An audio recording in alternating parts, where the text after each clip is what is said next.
Hello दोस्तों, आप सभी को अपने YouTube channel youth global study में स्वागत है। आशा करते हैं कि आप लोग बहुत ही अच्छे होंगे और तैयारी करने में व्यस्त होंगे।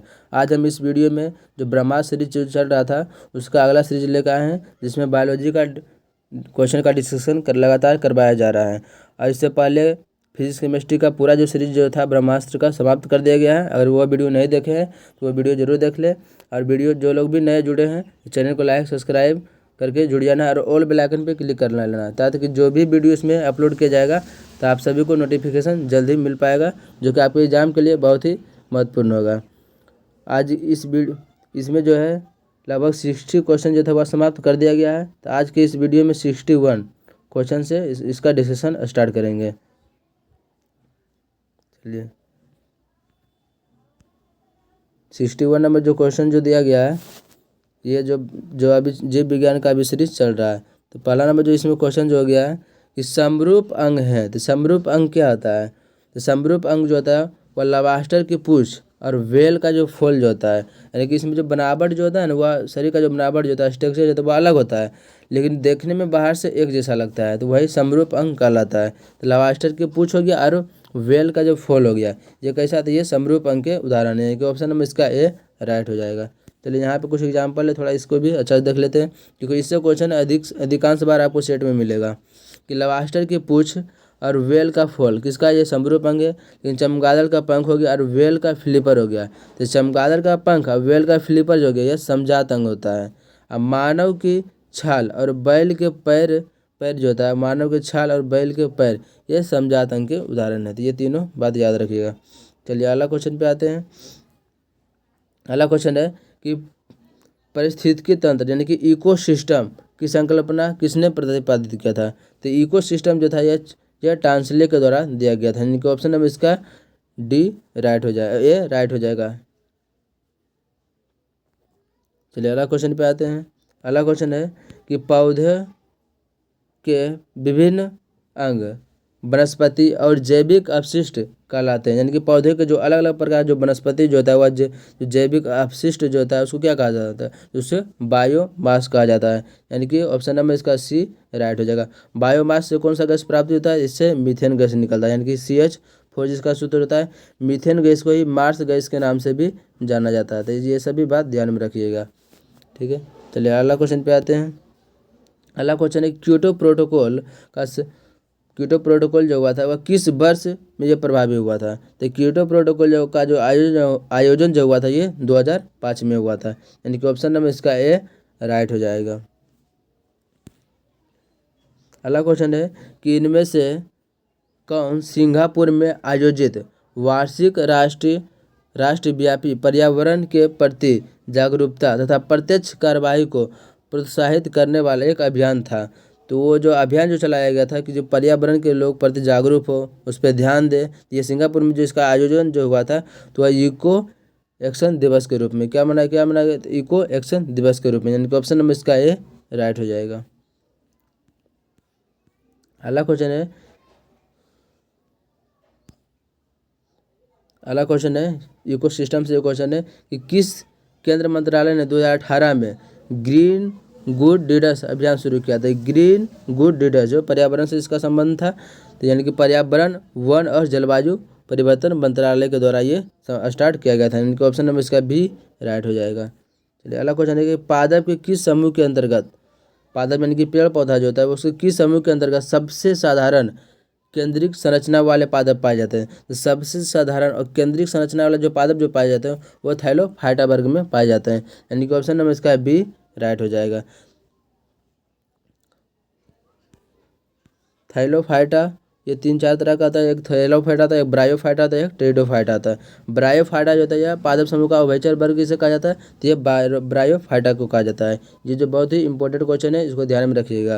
और टेरिडोफाइटा को जो होता है भूमि पर विकसित होने वाला पहला पादप समूह जो पूछेगा तो वह टेरिडोफाइटा हो जाएगा, जिसका विकास जो हुआ था भूमि पर सबसे पहले हुआ था। और निम्नोस्पर्म हो गया, निम्नोस्पर्म में बीज होता है किंतु फल नहीं होता है। चलिए, अगला क्वेश्चन है कि मशरूम एक है, तो मशरूम क्या है? तो मशरूम एक प्रकार का क्या था? ये कवक होता है। कवक यानी कि इसका कवक के अध्ययन को क्या कहा जाता है? तो फाइकोलॉजी कहा जाता है। तो कवक के अध्ययन को माइकोलॉजी, कवक के अध्ययन के क्या कहते हैं, माइकोलॉजी, या शैवाल के अध्ययन को फाइकोलॉजी कहा जाता है। तो मशरूम एक प्रकार क्या है, या कवक है, ये भी ध्यान में रखिएगा। मशरूम जो है इसमें बहुत ही मात्रा में इसमें विटामिन प्रोटीन पाया जाता है। प्रोटीन इसमें कितना, लगभग 48% इसमें प्रोटीन पाया जाता है। चलिए अगला क्वेश्चन है कि निम्न में से कौन सा पौधा थैलोफाइटा समूह में वर्गीकृत नहीं होता है। तो रिक्सिया, रिक्सिया जो पौधा जो है वह थैलोफाइटा समूह में वर्गीकृत नहीं होता है। रिक्सिया किस में आता है, तो ये ब्रायोफाइटा जो समूह होता है वह ब्रायोफाइटा समूह के अंतर्गत रिक्सिया आता है। ठीक है, कारा हो गया, वाल्वा हो गया और स्पायरोगायरा, ये थैलोफाइटा के समूह के अंतर्गत आ जाता है। तो थैलोफाइटा में कौन कौन सा आता है, कारा हो गया, वाल्वा हो गया और स्पायरोगायरा, ये सभी थैलोफाइटा में अंतर्गत आता है। और रिक्सिया जो होता है वह ब्रायोफाइटा के अंतर्गत आता है। तो इसका ऑप्शन नंबर इसका बी राइट हो जाएगा। चलिए अगला क्वेश्चन है कि टेरिडोफाइटा समूह में, टेरिडोफाइटा जो समूह होता है, टेरिडोफाइटा के समूह के पौधे में नहीं पाया जाता है। तो टेरिडोफाइटा का जो समूह होता है उसमें फूल वगैरह जो होता है वह नहीं पाया जाता है। उसमें पत्ते जड़ तना रहेगा लेकिन उसमें फूल नहीं रहता, यानी कि ऑप्शन नंबर इसका बी राइट हो जाएगा। चलिए अगला क्वेश्चन पे आते हैं। अगला क्वेश्चन है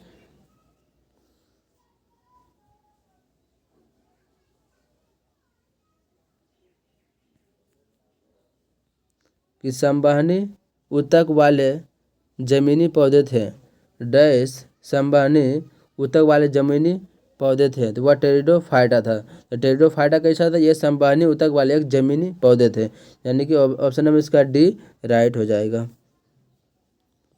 चलिए अगला क्वेश्चन पे आते हैं। अगला क्वेश्चन है कि एंजियोस्पर्म के प्रजनन भाग डैश में स्थित है। जो एंजियोस्पर्म का जो प्रजनन करने वाला जो भाग होता है वह कहाँ पे स्थित होता है, तो वो पुष्प में उपस्थित होता है, यानी कि ऑप्शन नंबर इसका ए राइट हो जाएगा। कहाँ पे पाया जाता है, ये पुष्प में पाया जाता है। फूल के अध्ययन को एंथोलॉजी कहा जाता है। फूल के अध्ययन को क्या कहते हैं, एंथोलॉजी कहते हैं। तो ये भी बात ध्यान में रखिएगा।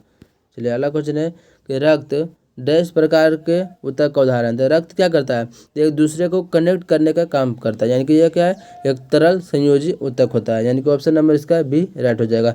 रक्त को कनेक्टिंग टिश्यू के नाम से भी जाना जाता है, तो इसका ऑप्शन नंबर इसका बी राइट हो जाएगा। चलिए अगला क्वेश्चन है कि निम्नलिखित में से कौन सा एक संयोजी ऊतक है। जैसे हड्डी जो होता है एक प्रकार का ऐसा ऊतक, ये संयोजी ऊतक है, यानी कि एक दूसरे से जोड़ने का कार्य करता है। इनका ऑप्शन नंबर इसका सी राइट हो जाएगा। अगला क्वेश्चन है कि पेशी ऊतक कितने प्रकार के होते हैं। तो पेशी ऊतक जो होता है वह 3 प्रकार के होते हैं। पेशी ऊतक कितने प्रकार के होते हैं, ये 3 प्रकार के होते हैं। एक होता है रैखिक, एक पहला हो गया रैखिक पेशी हो गया, फिर हो गया और रैखिक पेशी हो गया, तीसरा जो वह हृदय पेशी हो गया, जो हृदय में पाया जाता है। चलिए अगला क्वेश्चन पे आते हैं। अगला क्वेश्चन है कि डैश संवहन ऊतक पुल बनाते हैं। तो कौन सा संवहन ऊतक जो है वह पुल बनाने का काम करता है, ये जाइलम और फ्लोएम। जाइलम और फ्लोएम कैसा ऊतक है, ये संवहन ऊतक है, यानी कि ऑप्शन नंबर इसका सी राइट हो जाएगा। पेड़ पौधे में जल का जो परिवहन जो होता है वह जाइलम के द्वारा होता है, और खाद्य पदार्थों का जो परिवहन जो होता है वो फ्लोएम के द्वारा होता है। तो ये भी बात ध्यान में रखिएगा। अगला क्वेश्चन है कि डैश ऊतक एकमात्र पादप ऊतक है जो कोशिका विभाजन दौरान नई कोशिकाओं का उत्पादन करता है। तो कोशिका विभाजन दौरान नई कोशिका का उत्पादन करना क्या कहलाता है, यह विभाजोतक का काम होता है, यानी कि इसी को मेरिस्मेटिक भी कहा जाता है, यानी विभाजोतक या मेरिस्मेटिक कहा जाता है, यानी कि ऑप्शन नंबर इसका सी राइट हो जाएगा। चलिए अगला क्वेश्चन है निम्नलिखित में से लीनियस पदानुक्रम के अवरोही क्रम में व्यवस्थित करें। तो लीनियस का जो दिया गया था उसको एक अवरोही क्रम में व्यवस्थित करना। तो लीनियस के द्वारा पहला क्या था, पहला जो था जाति था, जाति के बाद वंश, उसके बाद कुल, गण, वर्ग, संघ, जगत। लेकिन इसमें पूछ रहा है अवरोही क्रम में पूछ रहा है, तो जगत से स्टार्ट करना, जगत, उसके बाद संघ, फिर वर्ग, गण, कुल, वंश और जाति हो जाएगा, यानी कि ऑप्शन नंबर इसका सी राइट हो जाएगा। चलिए अगला क्वेश्चन है कि सजीव जीवों के वर्गीकरण की मूल इकाई क्या है। तो सजीव को जीवों के वर्गीकरण की जो मूल इकाई जो होता है उसको स्पीसीज यानी कि जाति कहा जाता है, यानी ऑप्शन नंबर इसका बी राइट हो जाएगा। चलिए अगला क्वेश्चन है कि डैश में मुकुलन द्वारा प्रजनन हो सकता है। तो मुकुलन द्वारा जो प्रजनन जो होता है वह हाइड्रा में होता है। मुकुलन द्वारा प्रजनन किस में होता है, तो वो हाइड्रा में होता है, यानी कि ऑप्शन नंबर इसका सी राइट हो जाएगा। मुकुलन द्वारा प्रजनन हाइड्रा में होता है। अगला क्वेश्चन है कि टेपवर्म फाइलम किससे संबंधित है? तो टेपवर्म फाइलम का संबंध जो हुआ प्लेटीहेल्मिन्थेस से है, यानी कि ऑप्शन नंबर इसका सी राइट हो जाएगा कि टेपवर्म फाइलम जो होता है इसका संबंध प्लेटीहेल्मिन्थेस से है। चलिए थोड़ा सा और इसको एनिलिडा में जो होता है वह केचुआ, जोक, नेरिस, ये तीनों को याद रखिएगा किस संघ के अंतर्गत आता है? ये एनिलिडा संघ के अंतर्गत आता है। अगला क्वेश्चन है इनमें से किस कीट के दांत होते हैं? मतलब कौन सा ऐसा कीट होता है जिसमें दांत पाया जाता है? तो वह ततैयो और भैरो, ये तीनों में जो होता है ये दोनों में दांत इसमें पाया जाता है, इनका ऑप्शन नंबर इसका डी राइट हो जाएगा। अब बाकी बात मधुमक्खी हो गया, मक्खी हो गया, तितली हो गया, इसमें दांत नहीं पाया जाता है। चलिए अगला क्वेश्चन है कि BCG का टीका किस रोग से बचाव करता है? तो BCG का जो टीका लगाते हैं इसका फुल फॉर्म कहता है बेसिलस कोलमेट ग्यूरिन। बेसिलस हो गया, कोलमेट हो गया और ग्यूरिन हो गया। तो ये जो है TB जो होता है इसी को बोला जाता है क्षय रोग, इसी के बचाव के लिए BCG का टीका दिया जाता है। तो ऑप्शन नंबर इसका बी राइट हो। BCG का खोज किसने किया था? तो ये कोलमेट ग्यूरिन के द्वारा इसका खोज किया गया था। चेचक का टीका का जो खोज जो किया था ये एडवर्ड जेनर के द्वारा किया गया था। तो ये दोनों बात ध्यान में रखिएगा। चलिए अगला क्वेश्चन है कि बायोडीजल तैयार किया जाता है। तो बायोडीजल की तैयार किससे किया जाता है? तो जेट्रोफा जो हो गया उससे भी इसका प्राप्त होता है, करंज जो हो गया करंज से भी प्राप्ति होता है और सोयाबीन से प्राप्ति होता है।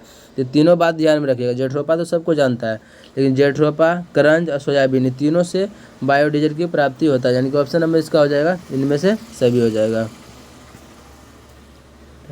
अगला क्वेश्चन है कि विश्व में सबसे अधिक रेशम का उत्पादन किस देश में होता है? तो रेशम का सबसे ज़्यादा उत्पादन जो होता है वह चीन में होता है। कहाँ पे होता है? चीन में, यानी कि ऑप्शन नंबर इसका सी राइट हो जाएगा। पूछेगा कि जूट का उत्पादन सबसे अधिक कहाँ था? तो जूट का उत्पादन जो होता है वह सबसे अधिक भारत में होता है। भारत में कहाँ पे होता है? तो ये पश्चिम बंगाल में होता है। जूट का उत्पादन सबसे ज़्यादा अति होता है। चलिए अगला क्वेश्चन पे आते हैं कि सूक्ष्म जीव जो बीटी कपास के उत्पादन से संबंधित है वह है। तो सूक्ष्म जीव जो बीटी कपास के उत्पादन से संबंध रखता है वह कौन सा है? तो वो जीवाणु होता है। जीवाणु इसी को कहते हैं बैक्टीरिया, यानी कि ऑप्शन नंबर इसका बी राइट हो जाएगा। जीवाणु को कोशिका भित्ति किसके बनी होती है? तो ये पेप्टिडोग्लाइकन के बनी होती है। जीवाणु को कोशिका भित्ति जो पूछेगा किसके बनी होती है? तो ये पेप्टिडोग्लाइकन के बनी होती है। अगला क्वेश्चन है कि सुनहरे धान में प्रचुरता होता है, यानी कि सुनहरे जो धान जो होता है वह कौन सा विटामिन इसमें पाया जाता है? तो सुनहरे धान में जो होता है विटामिन ए जो होता है वह अधिक मात्रा में पाया जाता है, विटामिन ए। तो ऑप्शन नंबर इसका ए राइट हो जाएगा। विटामिन ए का रासायनिक नाम क्या होता है? इसका रासायनिक नाम जो होता है वह रेटिनोल होता है। इसका रासायनिक नाम क्या होता है? तो रेटिनोल होता है। विटामिन ए की कमी से कौन सा रोग होता है? तो ये रतौंधी रोग होता है, रतौंधी होता है। ये तीनों बात याद रखिएगा। चलिए अगला क्वेश्चन पे आते हैं। अगला क्वेश्चन है कि मलेरिया परजीवी का प्राथमिक परपोषी है। तो मलेरिया परजीवी का जो प्राथमिक जो परपोषी जो होता है वह क्या होता है? तो मादा एनीफिलीज होता है, यानी कि ऑप्शन नंबर इसका सी राइट हो जाएगा। मलेरिया परजीवी का प्राथमिक परपोषी कौन होता है? तो मादा एनीफिलीज मच्छर होता है।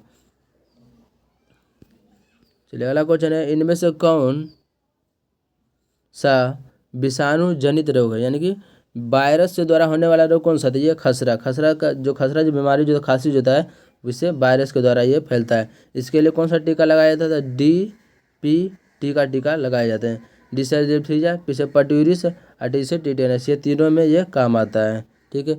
बेरी जो रोग जो होता है वह विटामिन B1 के विटामिन जो बी जो होता है इसकी कमी से बेरी रोग होता है, विटामिन B1 की कमी से। और सूखा रोग जो होता है वह विटामिन D की कमी से होता है।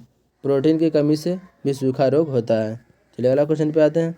अगला क्वेश्चन जो लगभग 30 क्वेश्चन पूरे गए हैं। तो इसका जो लास्ट क्वेश्चन जो है सीरीज का, रक्त में यूरिक अम्ल की अधिकता होता है। तो रक्त में जब यूरिक अम्ल की जब मात्रा जब बढ़ जाता है तो क्या कहता है पूरा जो ज्वाइंट जो होता है तो वह क्या होता है वह जाम होने लगता है, तो उसी को गठिया रोग भी कहा जाता है। तो रक्त में यूरिक अम्ल की अधिकता से कौन सा लक्षण दिखता है? तो उसमें क्या होता है? गठिया का लक्षण दिखता है। गठिया जो पैर वगैरह में पूरा लम दर्द करने लगता है। तो ऑप्शन नंबर इसका बी राइट हो जाएगा। अगर ये वीडियो आपको अच्छा लगा हो तो चैनल को लाइक, सब्सक्राइब और ऑल बेल आइकन पे क्लिक करके जुड़ जाना है और लोग और अधिक से अधिक शेयर करने का काम कीजिएगा ताकि अधिक लोग इसका फ़ायदा उठा सकें। और आगे की जो सीरीज जो इसी तरह चलता रहेगा, इसमें लगभग 1 या 2 सीरीज और आएगा। उसके बाद NCERT जो क्वेश्चन जो होता है वो भी स्टार्ट करेंगे। और फिर जो सेट प्रैक्टिस जो चल रहा है अभी लेटेस्ट जो सेट प्रैक्टिस चल रहा है SK झा सर का, वो भी लाने का कोशिश करेंगे 2-3 दिन के अंदर में। जय हिंद।